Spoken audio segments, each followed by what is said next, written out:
Hello, good evening, and welcome to the Ghana Academy of Arts and Sciences. Please rise as the speaker and the chair take their seats. And kindly put your phones on silent. Thank you.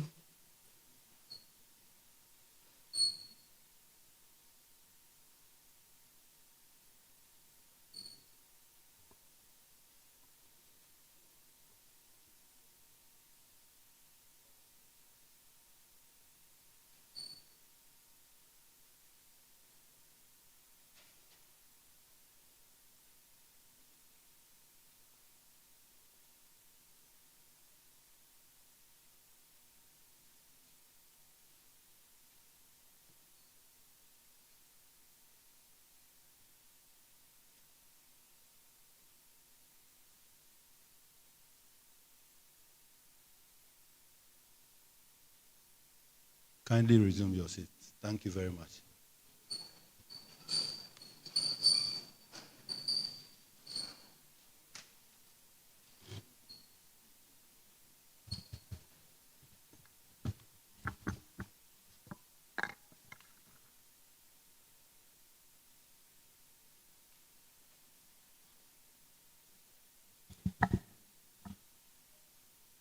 President of the Academy, Vice Presidents of the Academy, Fellows of the Academy, Your Excellencies, distinguished guests, friends of the media, students, colleagues, and those virtually, ladies and gentlemen, on behalf of fellows of the Ghana Academy of Arts and Sciences, Ghana's premier learned society, you are all welcome to this evening's inaugural lecture, which is on the topic, Fixes That Fail, a Systems Dynamic Archetype for Unpacking Illegal, Artisanal, and Small-Scale Gold Mining in Ghana. Interesting topic. Since 1973, all newly elected fellows of the Academy have had to deliver an inaugural lecture as part of their responsibilities as fellows of the Academy. And indeed, in the brochure, you will find listed topics of the inaugural lectures that have been delivered since 1993 for information purposes. We are happy to also announce that this evening's program is being streamed live via Zoom, Facebook, and also on the Academy's YouTube page. My name is Professor Obia J. George, Honorary Secretary of the Academy, and my duty here is to introduce to us the chairperson for this program, who will then take over the proceedings shortly.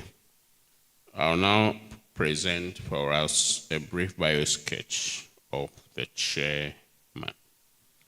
The chairman for this evening's event is the Vice President of the Sciences Section of the Academy and a member of Council of the Ghana Academy of Arts and Sciences.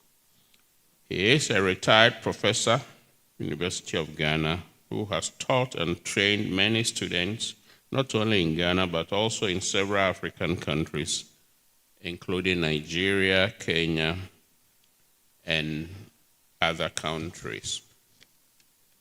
Our chairperson, from his work, has published extensively in his area of research and provided also several interviews, written feature articles on the environment and biodiversity at both the local and international levels. He has chaired many high-profile local and international meetings on the environment and biodiversity. He's a founding bureau member and former vice chair representing Africa at the Intergovernmental Science Policy Platform for Biodiversity and Ecosystem Services. Our chair has been the presiding member of the steering committee of the International Partnership for the Setoyama Initiative, a joint United Nations University and Ministry of Japan initiative. He chairs the trusteeship board of the Rocha Ghana, an NGO that advocates for nature and its conservation and sustainable use. Our chair was awarded the 2014 International prestigious Midori Prize for Biodiversity and the John C. Phillips Memorial Award for 2020, the highest global conservation award of the International Union for Conservation of Nature. Our chair, Professor ALFRED, APAU OTENG-YEBOAH. Kindly, let's give him a round of applause. Thank you.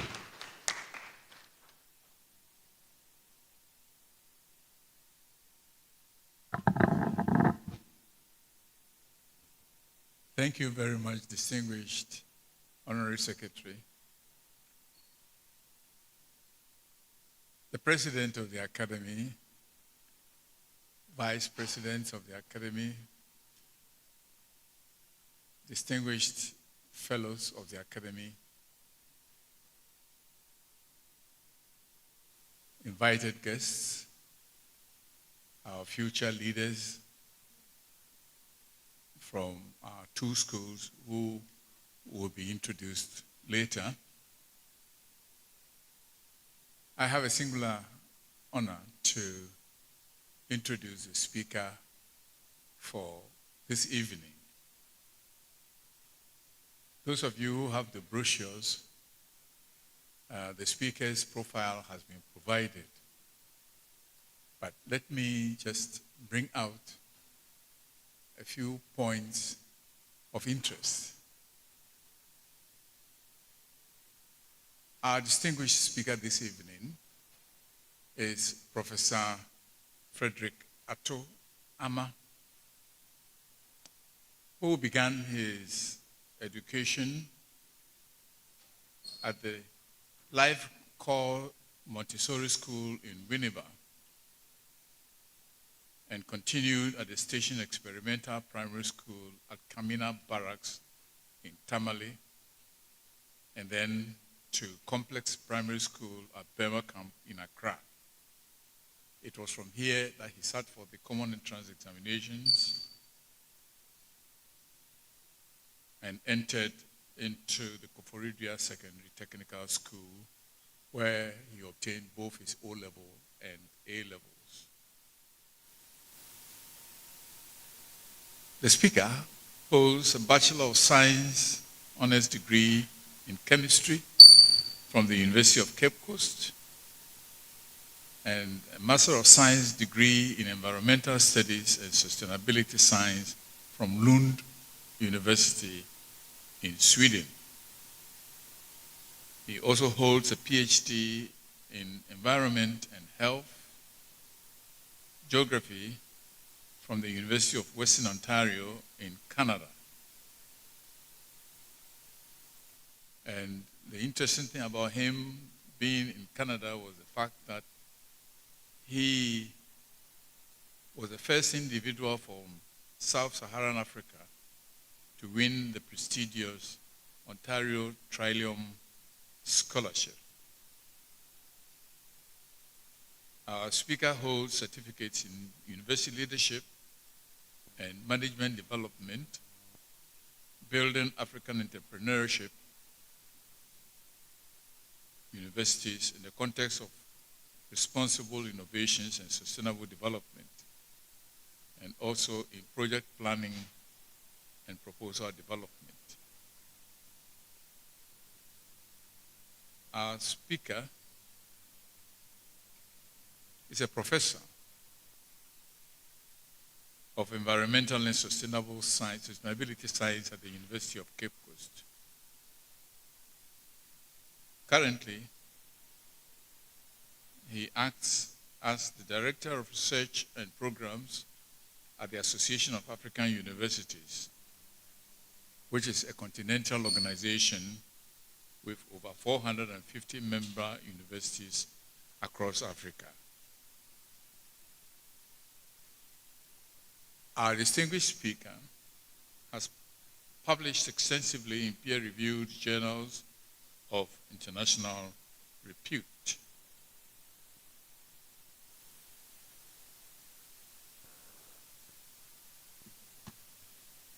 Our speaker, Professor FREDERICK ATO ARMAH, is among the most visible scientists in his area in Ghana and beyond. And the visibility is actually seen in the Web of Science and ORCID, Scopus, ResearchGate, and Publius.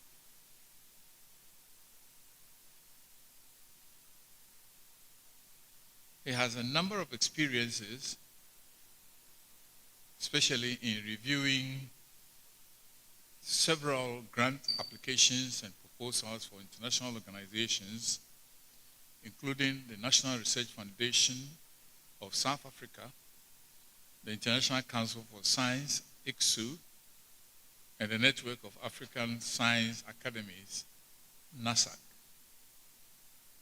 He also has done reviews for Africa Lira 2030 and the Swiss National Research Foundation. When it comes to consultations, our speaker has consulted for several national and international organizations, including USAID, Cadmos Group, the World Bank, African Capacity Building Foundation, Swedish International Development Cooperation Agency, SIDA, German Development Bank, and the United Nations Environment Program.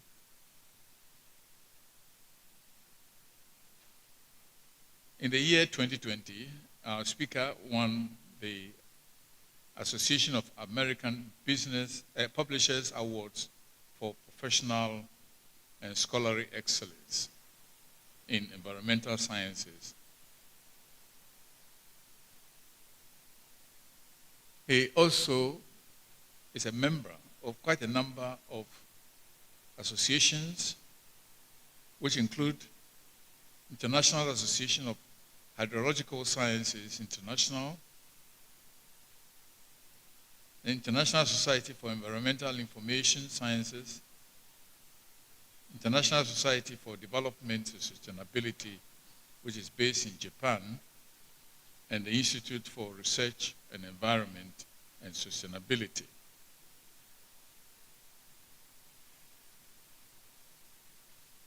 He has been also identified within the APES group, which is the UN organization. That's the Intergovernmental Science Policy Platform on Biodiversity and Ecosystem Services, where he is identified as a Nexus Assessment Scoping Expert. Ladies and gentlemen, our speaker is actually a fellow of this academy.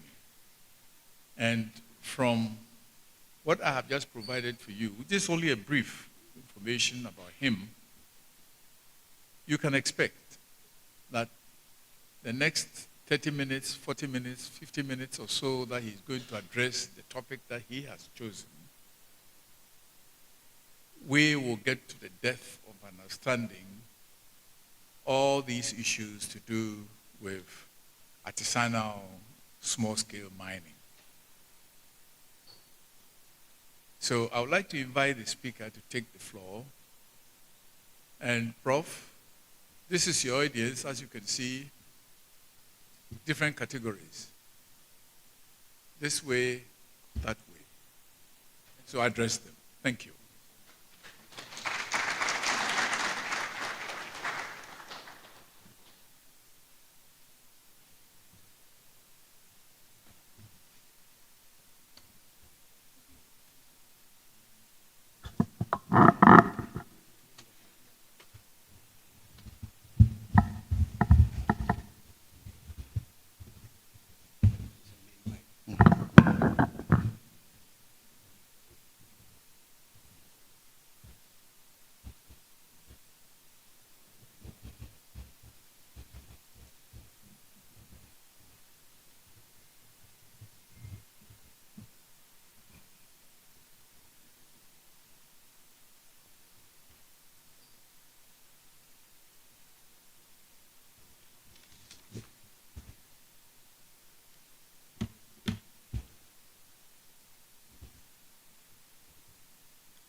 Now I know how it feels to be tall.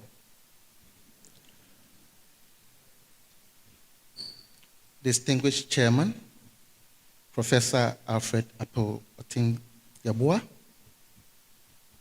President of the Ghana Academy of Arts and Sciences, Emerita Professor Isabella Achimba Kwachi, the Council of the Ghana Academy of Arts and Sciences, illustrious fellows of the Ghana Academy of Arts and Sciences, distinguished invited guests, ladies and gentlemen, good evening.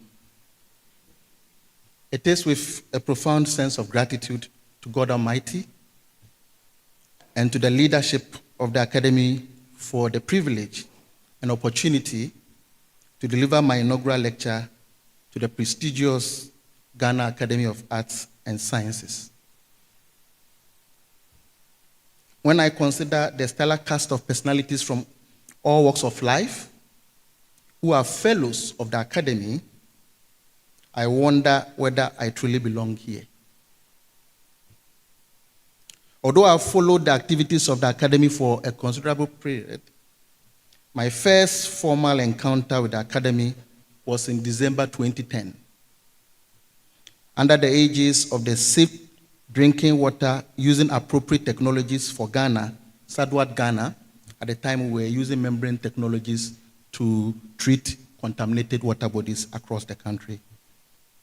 The Ghana Academy of Arts and Sciences and the Tanzania Academy of Science, I was invited by the UK Royal Society to attend the first Liverpool Royal Society Africa Award holder meeting in Dar es Salaam in December 2010.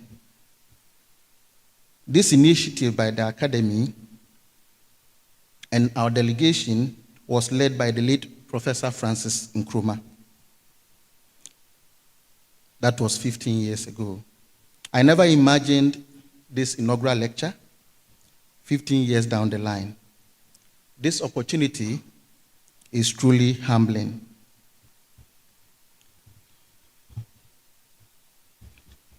In this inaugural lecture, I have chosen to speak on a pervasive issue that is fast becoming an existential threat to us.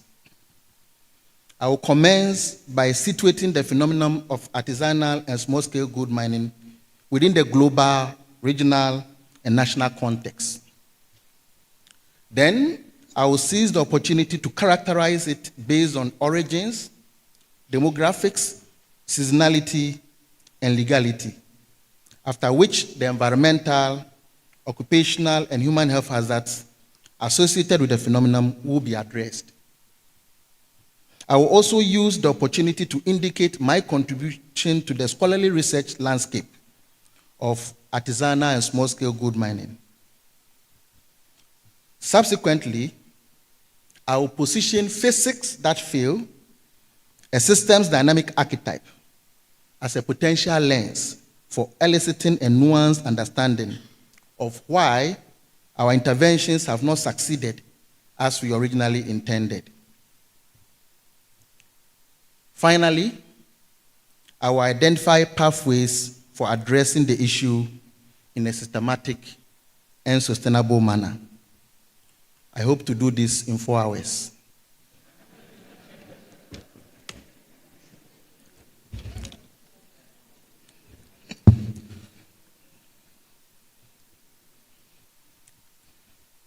Setting the scene, global, regional, and national trends in artisanal and small-scale mining.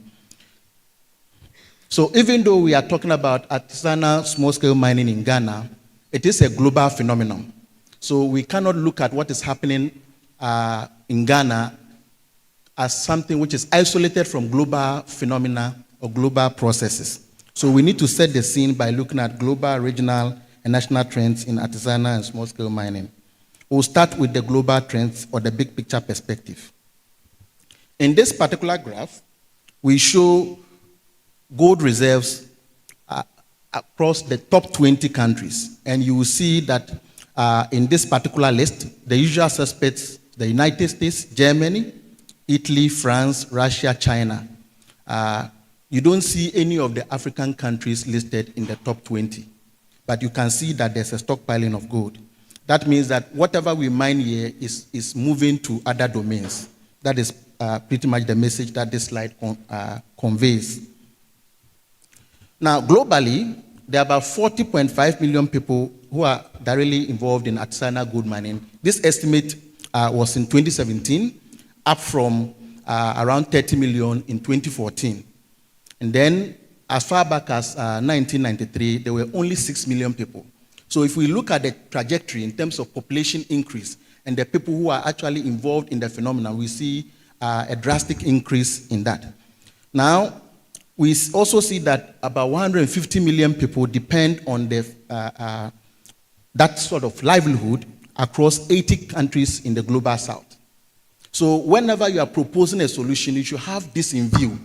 Otherwise, the solutions that we propose would be something that will not elicit the response that we anticipate. In Africa, Ghana, DR Congo, South Africa, Mali, Burkina Faso are the dominant forces when it comes to artisanal gold mining. And then 20% of the global gold supply is produced by the artisanal small-scale sector.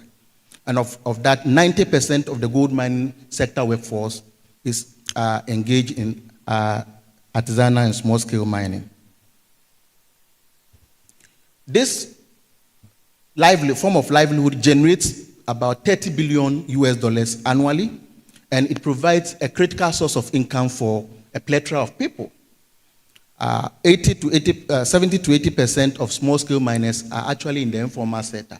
And so when you are thinking of formalizing the sector, you must know the Herculean tax that you are confronted or that you are likely to encounter, because that means that most of the people working in that domain are informal, and if you want to formalize it, you have a long way to go.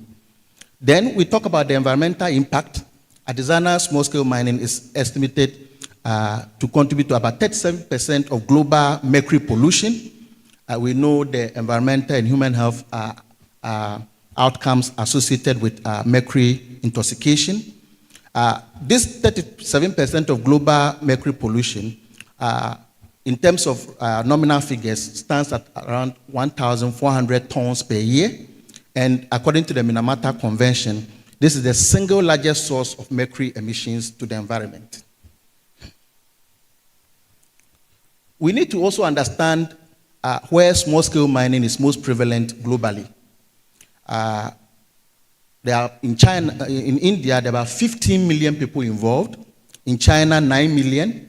Indonesia, 3.6. DR Congo, 2 million. Ethiopia, 1.3. And Ghana is there on the list. 1.1 million people in Ghana are involved in this. From the global picture, we need to also look at what is happening continentally and subcontinentally. Sub-Saharan Africa has about 10 million people in mining, with at least 60 million people who derive a livelihood, ancillary livelihoods from the phenomenon. So that is what the World Bank is saying. If you have 10 million people that are deriving direct benefits from this particular sector, you have 6 times more the number of people who are deriving first order or second order derivatives from the sector. And then, of course, when it comes to data, there's disparate data, so sometimes reliability is a problem. But on the continent, we have what is called the African Mining Vision, which is the blueprint that indicates Africa's intent when it comes to mineral development in the region for the next 50 years.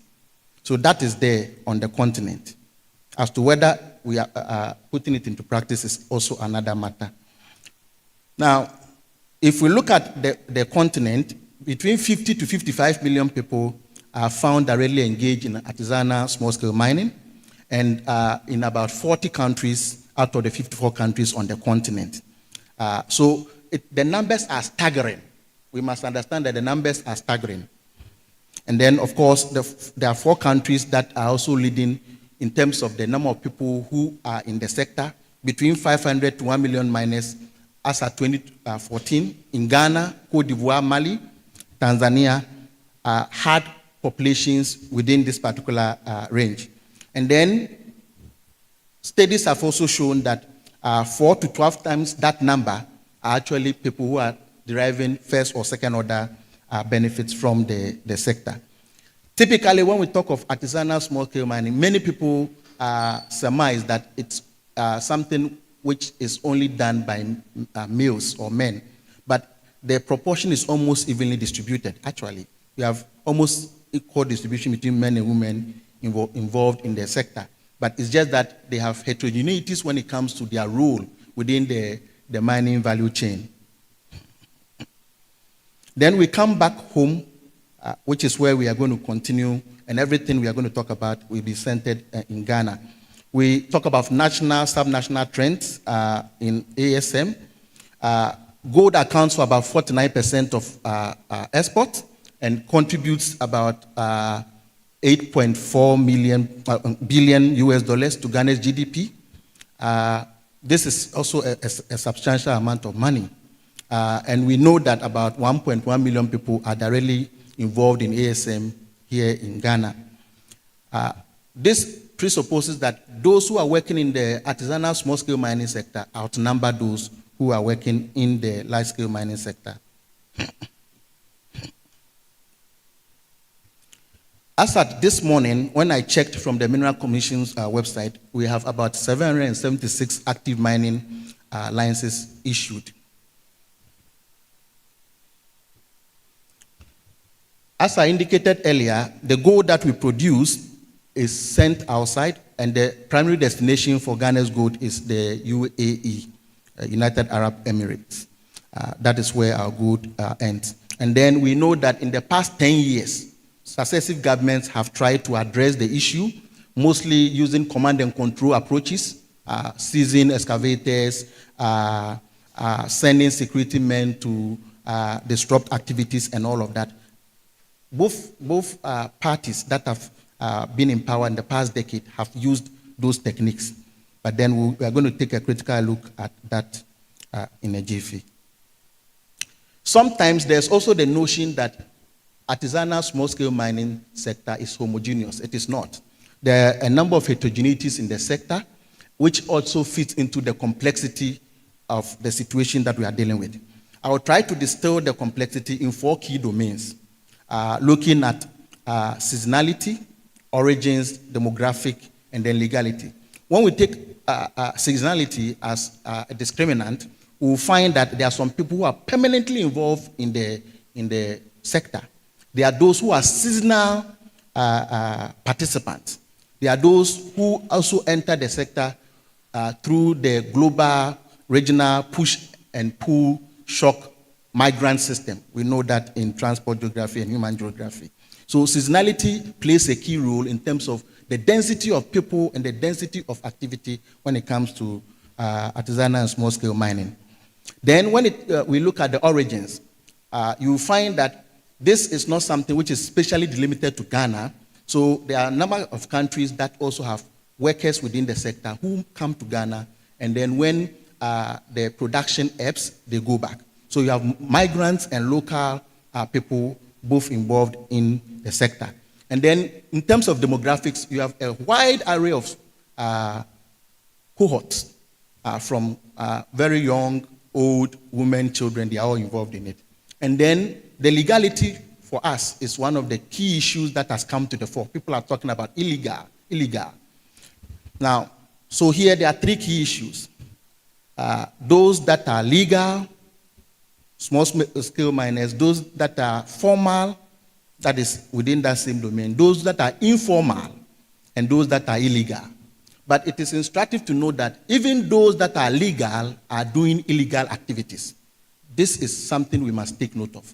The legal artisanal small-scale mining sector is also involved in some illegal activities, which is exacerbating the environmental and health effect that we see. Now I want to talk about this environmental and health effects, Chair, with your permission. So environmental, occupational, and human health hazards associated with the small-scale mining.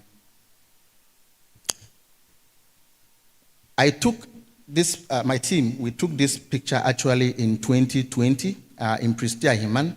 You could see the turbidity of the water. This actually shows that a lot of mining has been going on here. You can also see here destruction of the environment.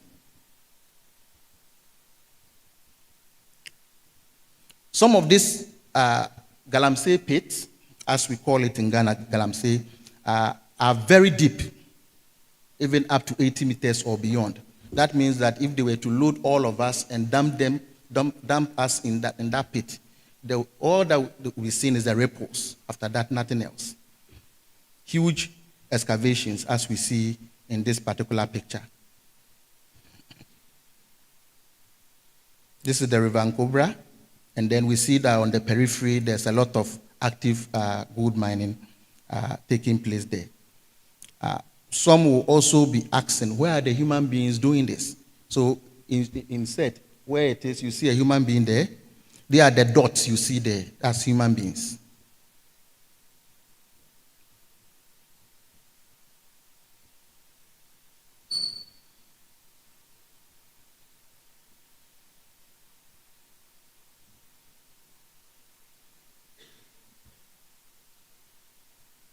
Of course, this is physical water quality, so it's turbid, and we know that then the water is contaminated. And then you can see my team members that are also coming up on screen there. Now, this phenomena has not spared even sacred spaces. You have sacred groups, you have churches, and even near churches, this is taking place. You can see what I've shown there in the heart of Esike, near Chibi, where the church, part of it is gone because they are excavating there, and there's no reverence for the sacred.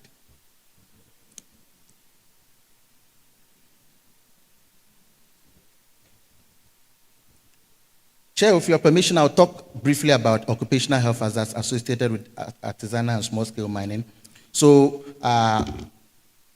this hazards relate to the chemical, the biochemical, the psychosocial, the physical, but I will just elaborate on a few. We know dust or silica, prolonged dust inhalation during drilling, mining, extraction would definitely lead to adverse health outcomes, including silicosis, tuberculosis, lung cancer, and many others.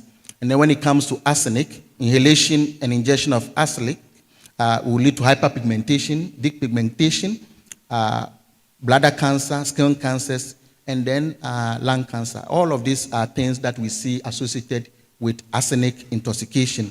Then we have lead, which is a cumulative poison. Inhalation and ingestion of lead, contaminated dust, released when the ore is ground, could lead to anorexia, premature birth, abdominal colic infractions, and then in the worst case, death. In terms of the physical, which is most discernible, is the noise that we hear, which could lead to hearing impairment, numbness, and all of that. We talk of the psychosocial, where you have fatigue, stress, drug and alcohol abuse, which is actually very prevalent in those communities. We see that a lot in those communities. Then we talk of the biological, where you have pathogenic microbes that will change let's say, methyl to methyl mercury through biochemical transformation. You also have water contaminated in stagnant pools, which can cause cholera, malaria, dengue transmission, and many others. And then we come to the trauma, use of inappropriate equipment and all of that. These are things which are actually very well documented in the literature. And fortunately, the Academy in this particular month was center staging artisanal gold mining and looking at some of the hazards associated with it. And I think that is a very laudable thing to do. Chair, with your permission, I'll briefly look at my contribution to the scholarly landscape when it comes to artisanal small-scale mining. Typically, over the last 1.5 decades, my work has used a systems thinking approach. And there I look at interactions between different environmental media, water, soil, sediment, air, as compartments that are linked. That means that whatever we see in the hydrosphere has an effect on the biosphere. Whatever we see in the biosphere could have an effect on the lithosphere. So I look at it from a systems thinking approach. And I've typically considered characterization of contaminants in environmental media, quantification of contaminants in environmental media, and then biochemical transformation of these contaminants when they get to living tissue. And then I've also considered issues relating to source apportionment.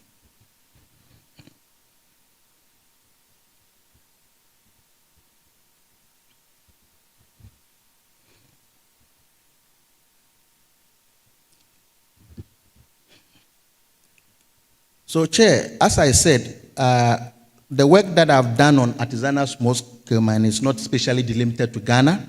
I've done work on artisanal small-scale mining in Senegal, Mali, Burkina Faso, Benin, and at home. And about 30 papers have been published on that.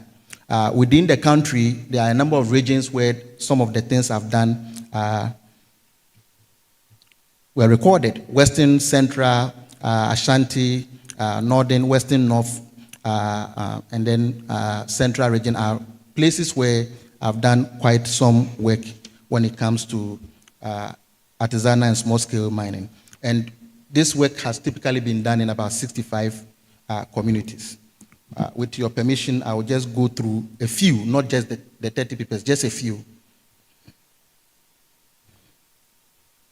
So the first paper I present is Anthropogenic Sources and Environmentally Relevant Concentrations of Heavy Metals in Surface Water of a Mining District in Ghana. And there we used a multivariate statistical approach. In that particular work, we looked at 48 surface water sampling sites in the Obuasi Mining District and its environs. And we were interested in looking at the sources and environmentally relevant heavy metal concentrations. And the results that we had at that time showed that apart from tap water in Obuasi, surface water in Obuasi had elevated levels of heavy metal concentrations, particularly mercury, lead, arsenic, copper, cadmium, which were outside the region that the World Health Organization had given, the limit, clearly demonstrating anthropogenic impact. And there we indicated that it was imperative for constant monitoring of the surface water bodies, and more importantly, the need to provide alternative drinking water supply in order to mitigate the risk posed to the mining communities. This was in 2010. Then we realized that even though we were characterizing and quantifying contaminants and also doing source apportionment, contaminant levels were increasing. Then we needed to look at the legal framework that governs resource extraction. So there we did some work which we called assessment of the legal framework for corporate environmental behavior and perceptions of residents in mining communities. This work that we did, which was in 2011, we are in 2025, and we are still talking about the legal framework. We are talking about the laws.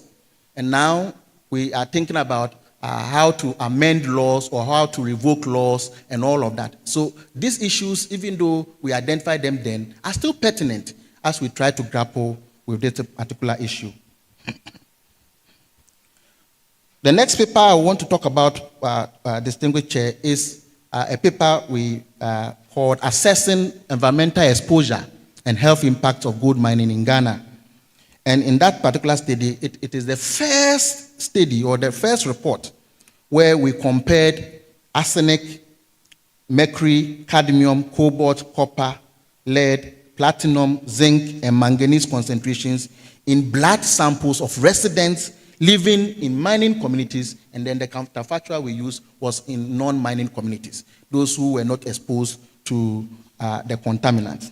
And then we realized that the concentrations of arsenic, cadmium, lead, mercury, and manganese were elevated up to 20-fold higher in the blood samples of residents living in mining communities compared to those who were not living in mining communities. This was staggering, and we made certain recommendations. I'm not sure whether that have been taken into account. Then we were also concerned about children, Professor Chair, because for children, if you look at their organs, they are not as developed as adults. And when it comes to metabolizing some of these contaminants, there are heterogeneities between what adults can do and what children can do. So in this particular work, which we called Health Risks to Children and Adults residing in environments where sediments contain metals that are generated by active gold mining in Ghana, we looked at 250 surface sediment samples from 99 locations in active gold mining areas, and then we analyzed for arsenic, mercury, chromium, cobalt, copper, iron, zinc, lead, cadmium, nickel, and manganese. And using the Human Health Risk Assessment Framework developed by the US EPA, we assessed the potential for risk. And our results showed that of the lot, chromium-6 was problematic, and we made certain recommendations relating to that. Just along that same time, Professor Chair, we found that there were a number of expatriates that have come to Ghana, and they were involved in gold mining, that is artisanal gold mining, which actually is the preserve of locals or nationals. So they come as large-scale miners, and then they metamorphose into small-scale miners with the connivance of Ghanaians.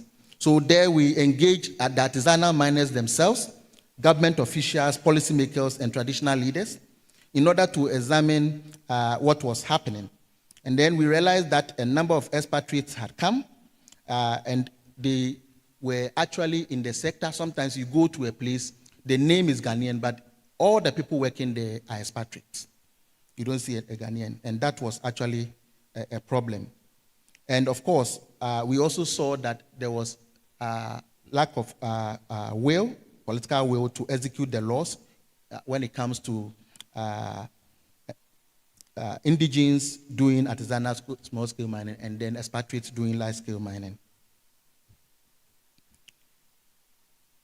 One of the things that we also considered, Professor Chair, was looking at the small-scale mining and the mercury pollution in Ghana, because we know that mercury pollution is actually something that is linked to artisanal and small-scale mining.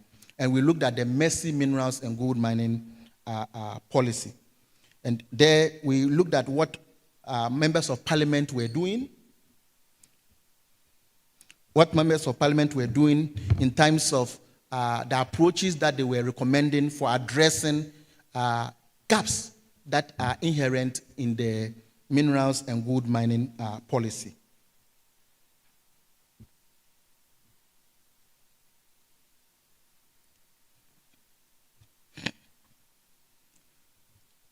We were also looking at whether the things we saw in gold mining communities were limited to that domain or they had spillover in other domains. And we saw that even in other domains beyond artisanal small-scale mining, you had some of these things manifesting there, whether in timber extraction, fisheries governance, all of these things were there in terms of infringement on rights of users, commoditization of land, dysfunctional policy, unclear rules and responsibilities of government agencies, and this cumulatively exacerbate conflict in the sector. And we, at that point, made indication that there was the need for us to have clear policy directions from government and ancillary organizations so that we look at the specific roles of statutory agencies that are mandated with the responsibility of seeing to the sector. And this was very pertinent because we needed a holistic community participatory approach to be able to address the issue head-on and sustainably. Prof. Chair, we were also interested in looking at adverse health outcomes to those who were working in the sector. So one of the things that we also did was looking at the working conditions of male and female artisanal and small-scale gold miners in Ghana, looking at the existing disparities. And there we were conceptualizing the outcomes in terms of environment, health, safety, and economic dimensions. And then we found that the heterogeneities between what was happening to males and females was not due to the qualifications, because you could have one gentleman, one lady with the same qualification, but you had a lot of disparities in terms of their income and even in terms of the kind of health hazards that they are exposed to. So that is something that we also saw, and then we made a recommendation to that particular effect. Prof. Chair, still about occupational health behaviors, we wanted to also understand whether miners, artisanal miners, actually had a firm understanding of what they were involved in and the potential health effects that they are likely to encounter either immediately or in the medium to long term. Typically, the notion is that they are not aware. That is why they are involved in that. But we were actually surprised that they knew a lot about the health hazards. But then that knowledge, the corpus of knowledge that they have garnered when it comes to the health hazards relating to mercury use, did not necessarily translate into any action. That did not lead to any sustainable mining practice. And for us, this was striking. But then we also tried to rationalize it, that, for instance, if you say they are ignorant, then that is why they are working there. But if they are not ignorant, they are still working there, there must be other determinants, or there must be other reasons why they are working in that particular space. Prof. Chair, with your permission, I will now look at some of the technical management and policy responses that we have actually implemented as we seek to address the issue. And here I will center stage phase 6 that failed. I will start by looking at a simple diagram I have, a very simple diagram.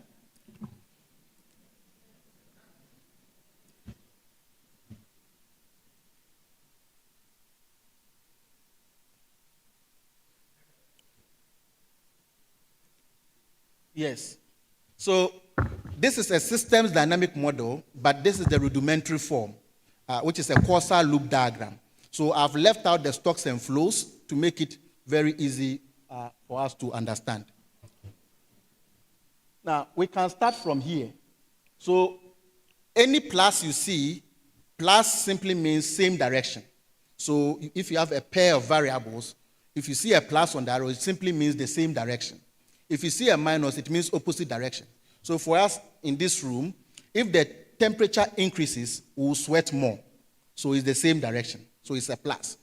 The relationship between temperature and sweating in this room is a plus. Temperature rises, we sweat more. Temperature reduces, we sweat less. So it's same direction. Down, down, or up, up, same direction. Then you have an inverse relationship. That is where we have minus. Now, if we start from here, illegal artisanal small-scale mining leads to more tree cutting. It also leads to more access to gold. More tree cut leads to more access to gold, and then that leads to more deforestation And then more tree cutting also leads to deforestation. There's a little difference between tree cutting and deforestation there. Now, deforestation will compromise or lead to soil and sediment erosion because the ground is bare. So wind can act on it, rainfall can act on it, and then you see sediments that will then flow when it rains. And that is why you see the water turbid. I showed some of the things we did in mining. You saw the water was turbid. It is because of this. Soil and sediment erosion that goes into the water as a result of wind and rainfall. Now, when that happens, it compromises soil fertility. It compromises...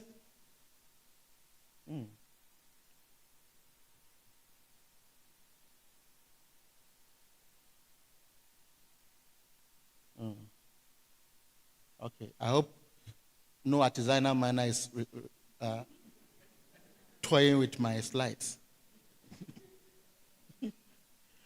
Yeah, so it compromises arable land, which also compromises food security. When arable land is compromised, agricultural productivity is also compromised. Soil fertility compromised, productivity is also compromised. Then we see here, when there's deforestation, there's water vapor through transpiration will reduce, and then that will lead to erratic regional and local rainfall patterns, which will then exacerbate droughts and flooding. These are the two extremes. And this will also compromise food security. When there are disruptions in ecosystems, the forest carbon sequestration capacity is compromised. That is Prof. OTENG-YEBOAH's specialty. And then soil carbon sequestration is also compromised. This then also will lead to climate change. Then landslides lead to more turbidity. Water contamination and pollution will also increase. Mercury in water increases, and then we'll have a lot of adverse health outcomes. Now, so we can see that all of these are linked.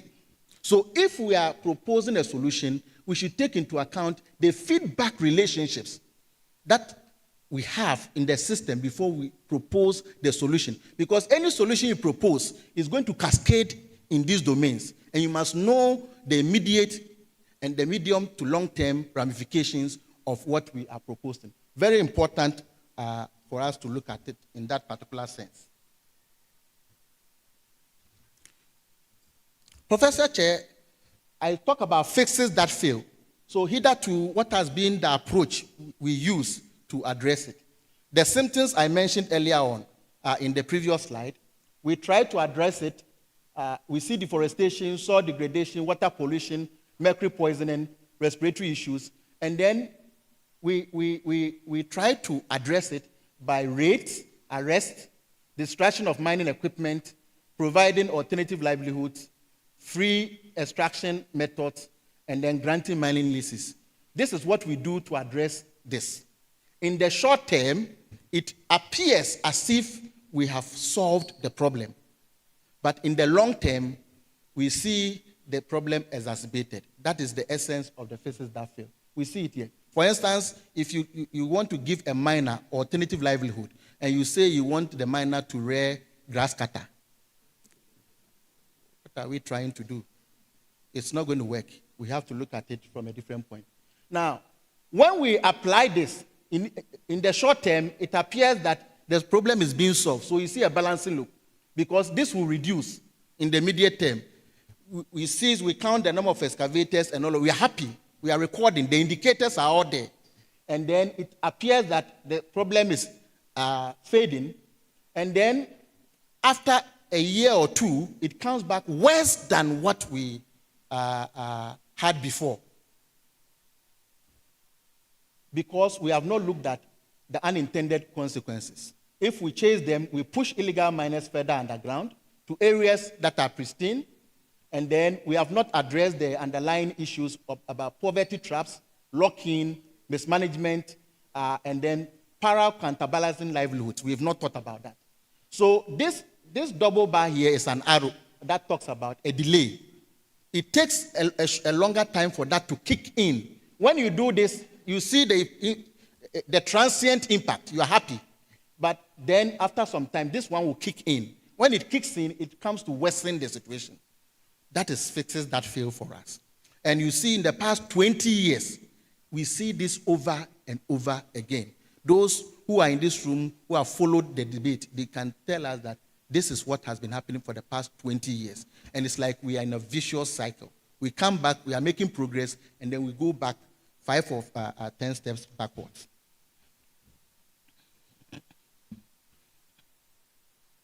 So I've mentioned crackdowns and arrest. I've mentioned bans and restrictions. These are all important, but they are transient solutions, very short-term and episodic impact. Enforcement of environmental regulations, that's very important. But then we need to look at the deeper issues that underpin the practice. So these measures focus essentially on stopping illegal mining activities without addressing the root causes, like poverty, limited complementary livelihoods or alternative livelihoods, and the absence of effective governance. It also does not take into account that when illegal miners are displaced, they may simply move to remote areas where enforcement is weaker.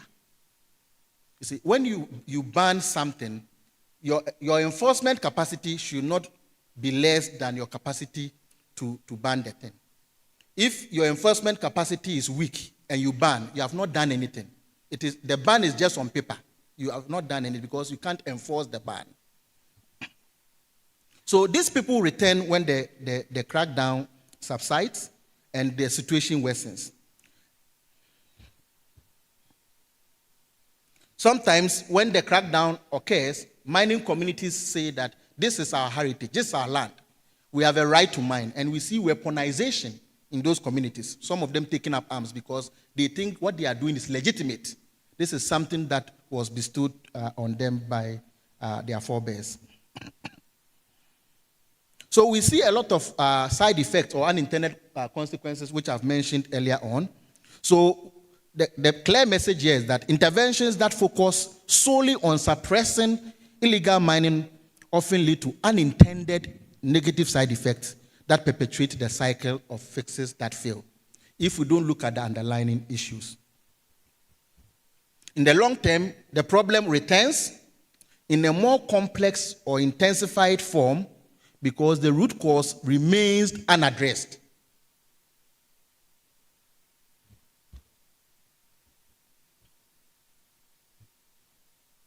Professor Chair, when the root causes of illegal mining are not addressed, the interventions become part of a self-reinforcing cycle. And governments might repeat the same punitive measures, that is more crackdowns, more restrictions, but the problem of illegal mining continues to persist or even worsens over time. This is the essence of the fixes that fail archetype. There's an initial relief or perception of progress, but the solution does not go deep enough to eliminate the underlying drivers of the problem. This means that we must move away or use other means to address the issue. This is where long-term solution comes into the picture. We must break the cycle. This is also a political statement.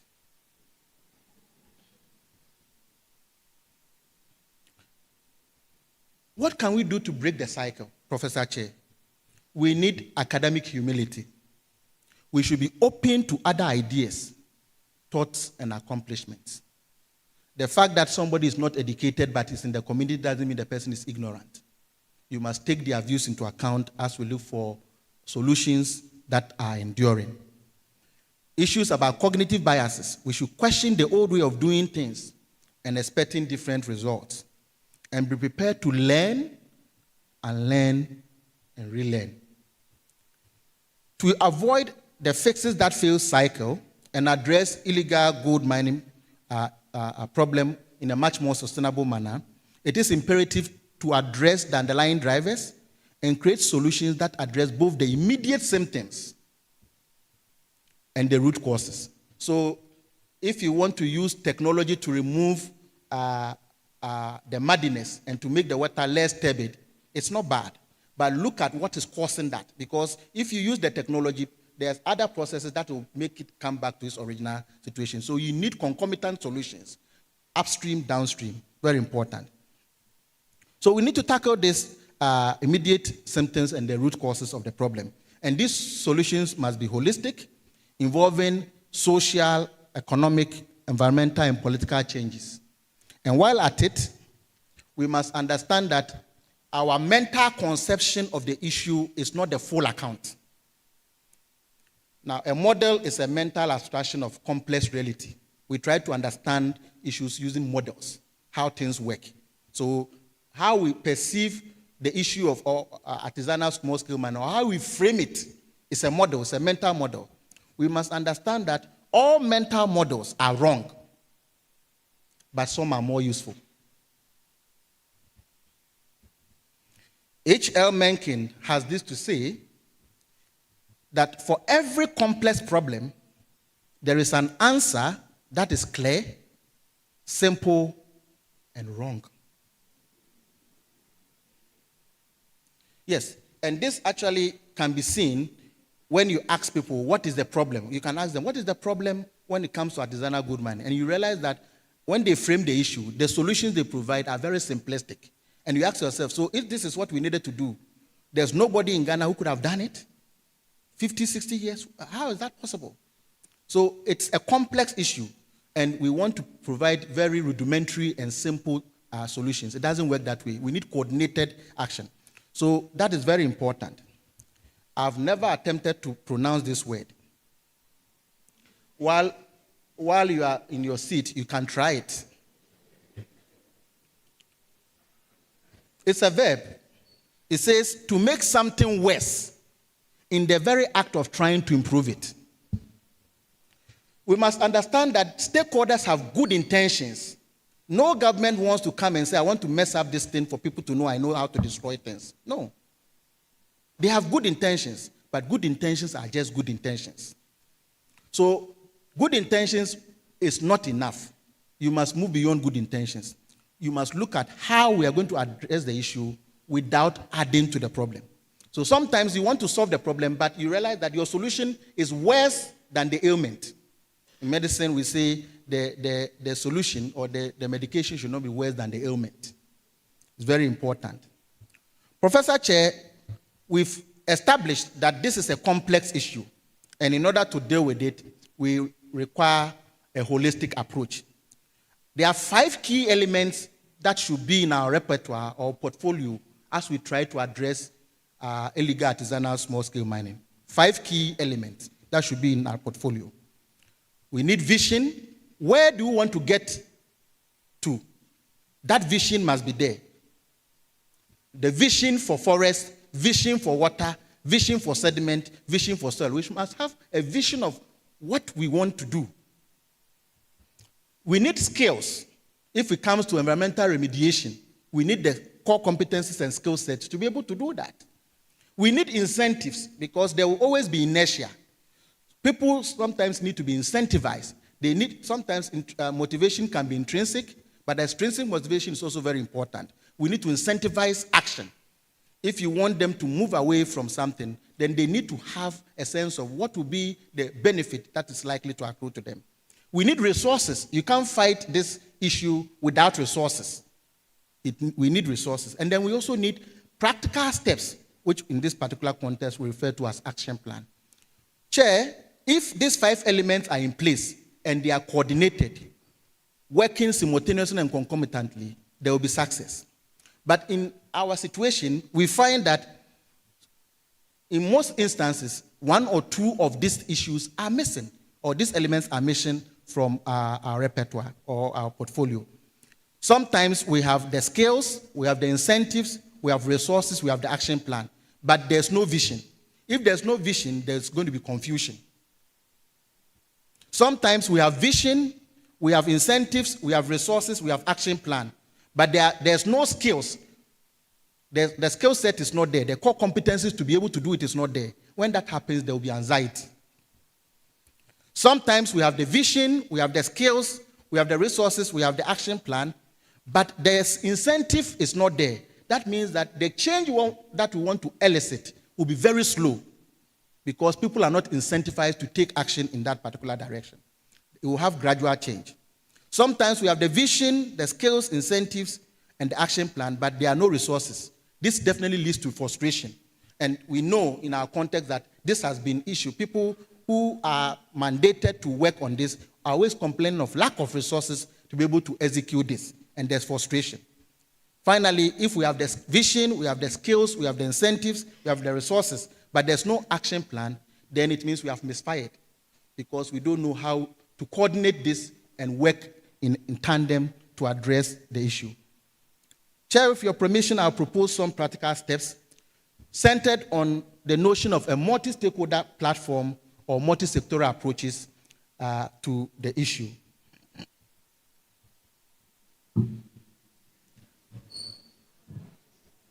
I now know you like simplified diagrams. So these are stakeholders. I drew this about 7 or 8 years ago, but a few of the organizations are defunct, but they are also very important. Now, you can look at the linkages, the mutual interest, the conflict, and all of that. Very important. You have central government, you have MMDAs, you have artisanal gold mining businesses, you have academia, you have private citizens. All of these stakeholders are very important in our constellation of solutions we want to proffer. They have a stake in the issue. So we need to involve them. And the linkages alone shows how complex the issue is and how we must tread cautiously and work in tandem to address the issue in a systematic manner. We could formalize the sector rather than suppressing illegal mining entirely. Government could formalize artisanal gold mining by providing miners with the legal recognition. I said that it's only 20% of that cohort that are formal.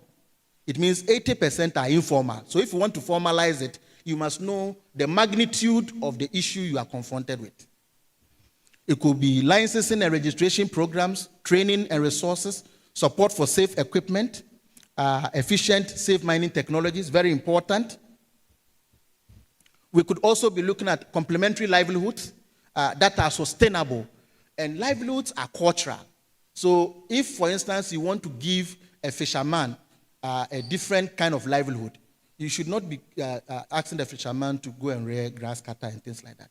You should give the fisherman something that is culturally resonant with the system that he or she finds himself in. Very important. So it's very important. Alternative livelihoods, complementary livelihoods, economic opportunities are very important. Then we talk about empowerment, community empowerment and governance.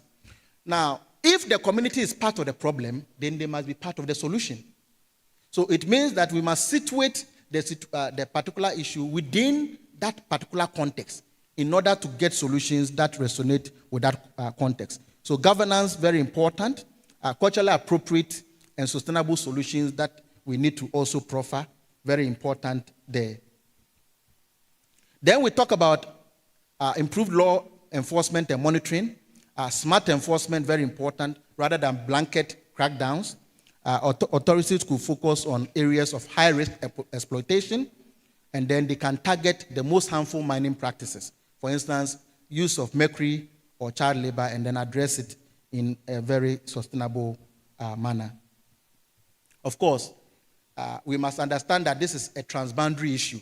There are a number of foreigners that are involved together with chiefs, politicians, and a number of stakeholders internally. They are all involved in this particular enterprise.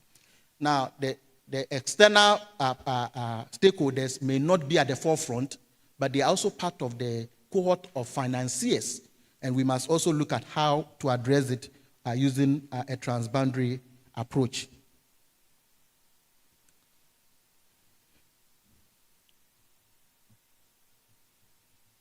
So I talk about 4 key issues which we can do: the initiation, adaptive planning, collaborative action, and reflective monitoring. If we take initiation, we must clarify the reasons for this multi-stakeholder approach. We saw the stakeholders and their interactions. So we must be able to look at why they must come to the table. So institutions, the power brokers, politicians are all very important. And they must all be part of the process. We must establish the scope and mandate of the engagement. In the recent past, we've seen government try to do that with some engagements in the sector. Then, we must also look at adaptive planning. We must deepen understanding and trust among the stakeholders. Now, there's a large amount of mistrust, and when that happens, we can't solve the problem together. Identify issues together, generally visions for the future. I spoke about the Africa mining vision. We don't have a Ghana mining vision. So even for the sector, what are we envisaging 10 to 20, 30 years along the line? And this is very important, Professor Chair, because we must think about not only intragenerational equity, but intergenerational equity. What our forebears bequeathed us with, we must make sure that we hold it in trust for future generation. This is very important, and this is a responsible thing to do. We must also examine a number of scenarios, the worst case scenario, best case scenario, business as usual, and model this and see how things will pan out. Very important. We must also be able to agree on strategies for eliciting the change we want and identify the actions and responsibilities that appertain to those things that we have stated. Then we come to collaborative action. We have to develop action plans. I mentioned action plans earlier on. Look for resources. I mentioned resources, very important. Develop capacities, skills, establish management structures, and then implementation. And then maintain stakeholder commitment. Stakeholder commitment is not guaranteed. In the initial phases, it may be very high. But to sustain it, you need to make sure that you are managing that enterprise to ensure that all of them are on board for the long haul. Then we come to reflective monitoring. We must create a culture of learning about the environment. We must also look at, for us as a nation, what do we consider as success? If we say we have succeeded in terms of addressing the issue of illegal and artisanal small-scale mining, what are the indicators of success? What are we using to characterize and quantify success so that we know that we have met the target or we have not met the target? It cannot just be carte blanche and then laissez-faire. We must also be able to review progress and then generate useful lessons for improvement. So all of this is very important as we look at the issue of illegal, artisanal, and small-scale mining. Chair, with your permission, I'll conclude. Our approach to illegal, artisanal, and small-scale gold mining is a prime example of the fixes that fail systems archetype. Interventions that rely solely on punitive measures or bans do not address the systemic causes of illegal mining and often make the situation worse. To break this cycle, we need long-term, multifaceted, and concomitant solutions that focus on formalizing the sector, providing complementary and alternative livelihoods, improving governance, and promoting sustainable mining practices. Through collaboration, community empowerment, and a systems-based approach, we can create a mining industry that is both socially and environmentally responsible, providing sustainable livelihoods for miners while reducing harm to the environment. Distinguished Chairman, I hope the salient issues I've isolated in this inaugural lecture provides some food for thought. One that affords us the opportunity to do some self-introspection and re-examine the way and manner we address illegal, artisanal, and small-scale mining, as well as its concomitant environmental and health effects. We dare not fail as we confront this existential threat. Professor Chair, distinguished ladies and gentlemen, I thank you for your attention.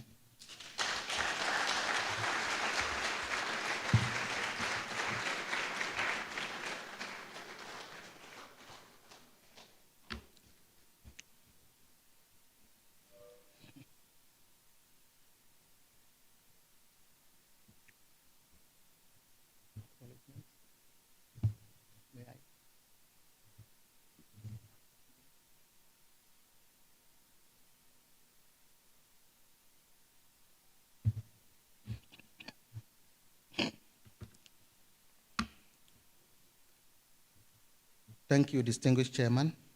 The acknowledgement is longer than the lecture, so pardon me. First and foremost, I want to thank my Lord and Savior Jesus Christ for unmerited grace, mercy, and the breath of life. To him alone be the glory now and forevermore. I want to acknowledge the chairman, Professor ALFRED APAU OTENG-YEBOAH. Thank you very much, sir.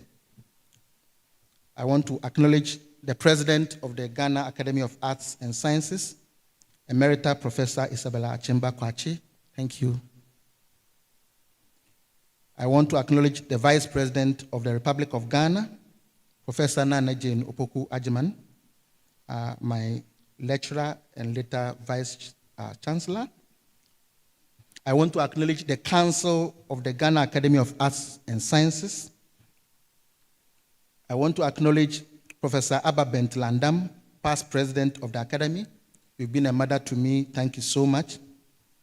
I want to also acknowledge the Ministry of Lands and Natural Resources, who sponsored part of this particular inaugural lecture. I'm deeply grateful to you. I want to acknowledge Professor Esiewa, Foundation Vice Chancellor, University of Energy and Natural Resources, and the entire family. You've been a mentor and a confidant of mine for years. Thank you so much, Mommy. I want to acknowledge Mrs. Alberta Graham, Head of Administration, Office of the Vice President. Thank you for coming, my dear sister. I want to acknowledge Emeritus Professor VPY Gajepo, who was my head of department, my dean, and is still my mentor. And for the record, he proposed me for the academy. I remember 3 years ago, he met me after one meeting and says, "Frederick, send me your CV." And I was wondering what was the essence, yeah. And once he broached the subject, I decided to play hide and seek with him. So for 1.5 years, I was evading. I know where I can meet him. I was actually avoiding him. Yeah. At the same time, Emeritus Professor Paul Kingsley Boabaswa also approached me. I also want to acknowledge you, Emeritus Professor Boabaswa. I want to acknowledge the Secretary General of the AAU and strategic leaders of the AAU, all the staff who are here present. I really am grateful for your presence and your immense support. God richly bless you. I want to acknowledge colleagues from the Ministry of Environment, Science, and Technology, and also acknowledge Professor Clifford Niboy-Tego. Thank you so much, Prof. I want to acknowledge Professor P.K. Kwapong. Professor Kwapong, thank you so much for traveling all the way to Accra for this inaugural. I want to acknowledge some of my colleagues, Professor Michael Osedu in the audience, Professor David Tedoku, Director of Research, Innovation, and Consultancy, and staff from Drake who are here, Professor Samuel Esiedu Owusu. Thank you so much for being here. I really appreciate you. I want to acknowledge Professor Enestei for also coming, and your lovely wife. Thank you so much for coming. I want to acknowledge my mentor, Professor Hugh Komla Akotoye, who is not here present today. I really appreciate you.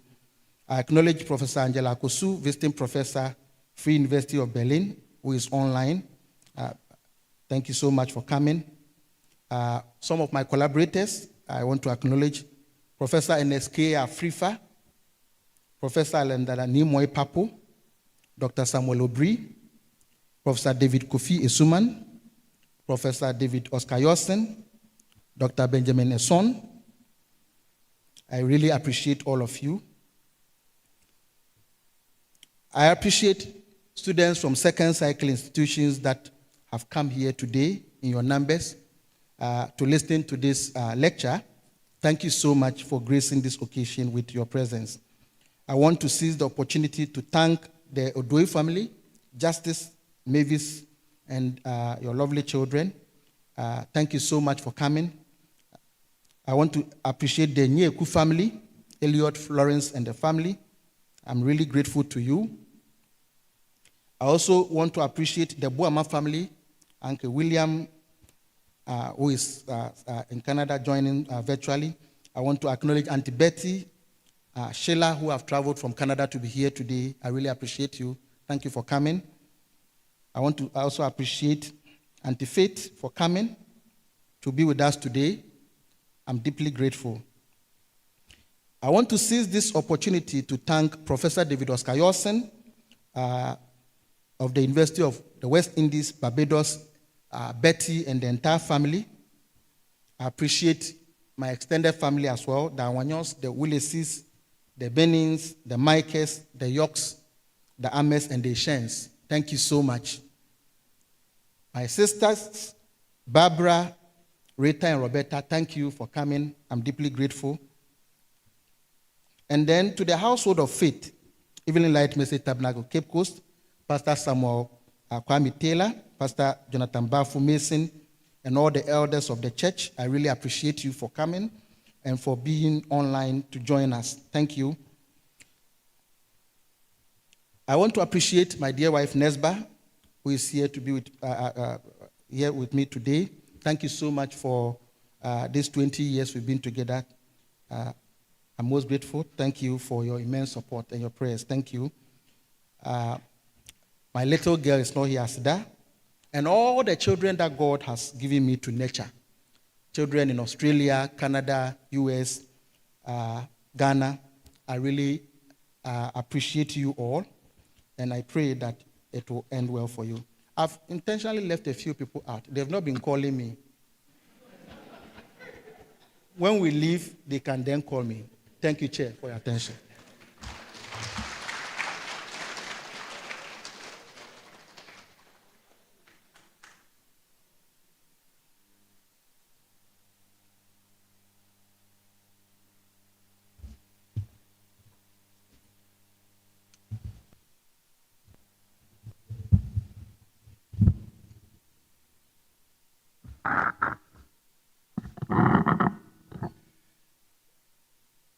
This was an inaugural lecture. And in an inaugural lecture, the thread that goes through is one in which the speaker is telling the public what has engaged him over all these years, some of which have earned him the accolade of a professor. We have been very fortunate this evening to listen to one of those easily assumed issues, but which have ramifications which you only understand when you start digging deeper. This evening, Professor Ato Armah, since 2010, when he got interested in looking at the devastation of artisanal mining, he decided to go and follow them. Following them, he has noted that yes, they are making gold, they are digging gold, but a large proportion of this gold is stored somewhere else. Now, in the trail of picking this gold from our environment, there are so many problems which are being left behind.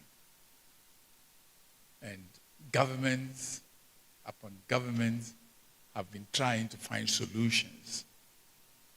So what Professor Armah has told us is that yes, we have tried, but we haven't really gotten to the core. Now, what did he mean by the core? Getting into the core is actually netting everything together like a fabric.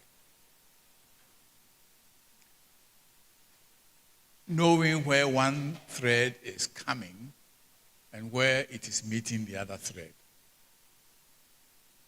That has been the illusion, which unfortunately has bedeviled our country. As an academy, our interest is normally to provide such information which are based on research. We don't just concoct, we do research. And what Professor Armah has done has been to go back into some of these, following all of these activities, and in the end, bringing us to the conclusion that the problem is complex. So, and I'm just quoting one conclusion that he gave, which I like very much. He said, we need long-term, multifaceted, and concomitant solutions. These are big words, you know.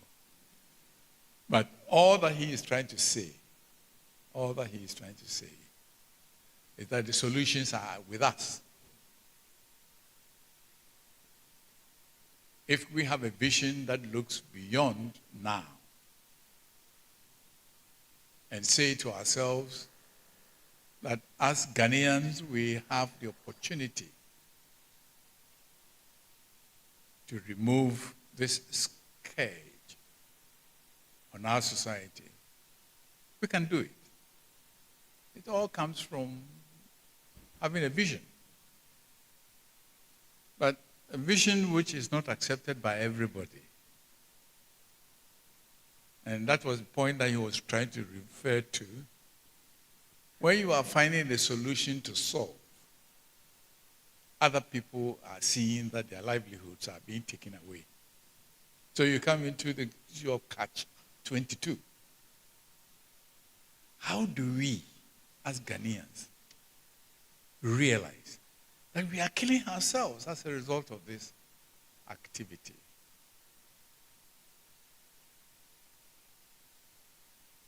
When I look at our young people in secondary schools, one is asking, what really is the future that we are leaving for them if we continue going the way we are going?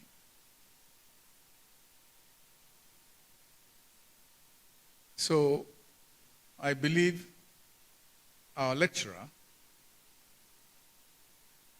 has earned, one, his fellowship of the academy. He has also earned his professorship, because what he has actually portrayed to us is something which has come as a result of very careful study.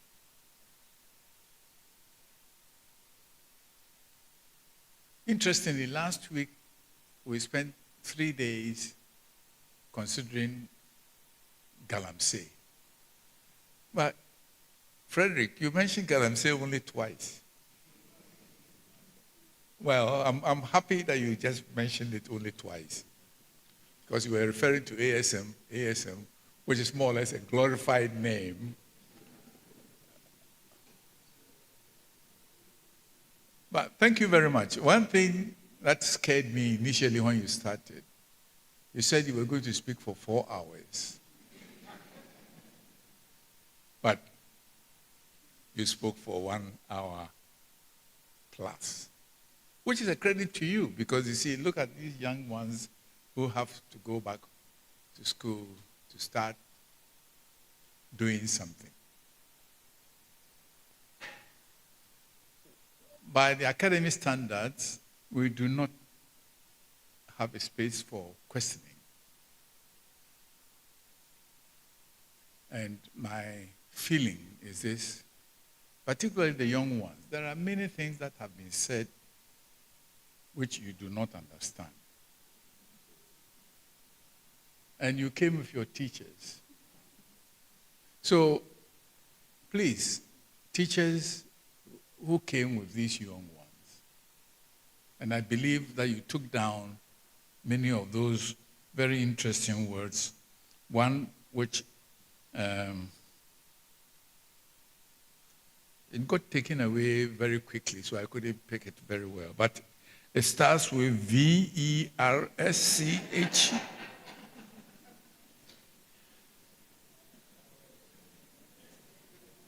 Please, don't let the knowledge you have picked now end here.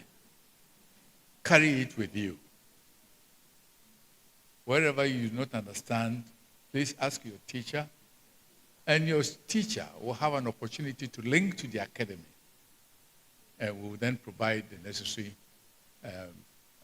knowledge that you require. We are concerned about you. Really, we are concerned about you. Some of us, I don't know how long we are going to be with you, but whatever it is, our desire is that as much as possible, we can rub this information into your heads. There's something in education which says, rub it in, rub it in. Children's heads are hollow.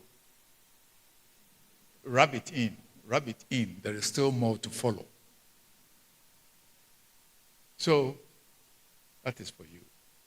And on your behalf, I would like to say thank you to our speaker. And can we just, usually, you see, there are definitions of applause or clap. Sometimes they say a round of applause. Sometimes I've never heard a square of applause. But I would like you to give it to him in the usual way. Thank you.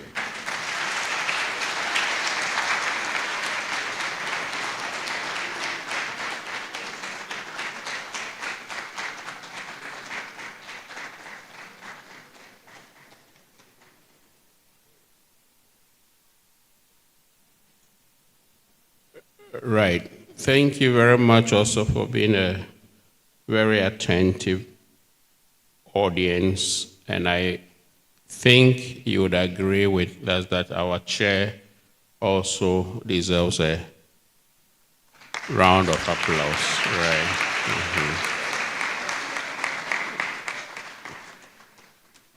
Thank you, Professor Ato Armah, for a brilliant lecture. And we appreciate all the institutions and persons that you have already acknowledged. We have on our list at least the Ministry of Lands and Natural Resources and all other persons and institutions duly acknowledged. We also always appreciate very much, and we warmly always would like to make sure that such events of high academic but also national social importance, we have you, the next generation, representing. We thank you very much, Accra Academy. We thank you very much, Accra Girls Senior High School, for being here present. We have come almost to the end of the program, and it is our understanding that there will be a presentation for our distinguished speaker. So you are invited to make the presentation, after which I think I would then formally ask that the event be closed. So you are welcome.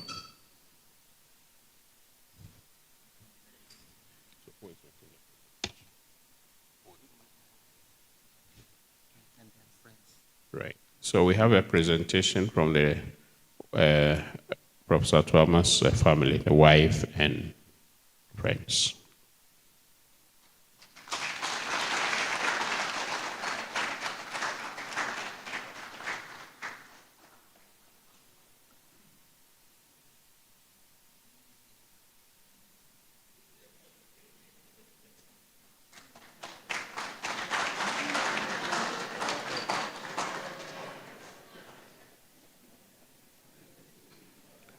Thank you. Thank you very much. So at this juncture, we'll just mention that our friends from high schools, senior high schools, we have a refreshment that will be provided for you to take along so that you can get back to your campuses. Distinguished audience also, refreshment will be provided in the foyer. And fellows, as always, are invited to the fellows' lounge after the program. Ladies and gentlemen, all too soon we've come to the end of this very illuminating, interesting, educative program. We always welcome you to look into the academics programs, and we are welcome to be present here to listen to all the interesting lectures. I think I forgot one group, fellow Mary member who are here to support our speaker, Ebusian Kesie. You are also well acknowledged. I must say that I'm also a member of the group. Thank you very much.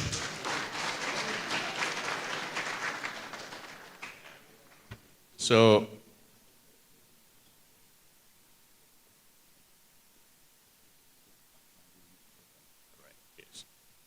I think I'll kindly, respectfully ask that we stand up while the distinguished speaker leaves the podium. Thank you.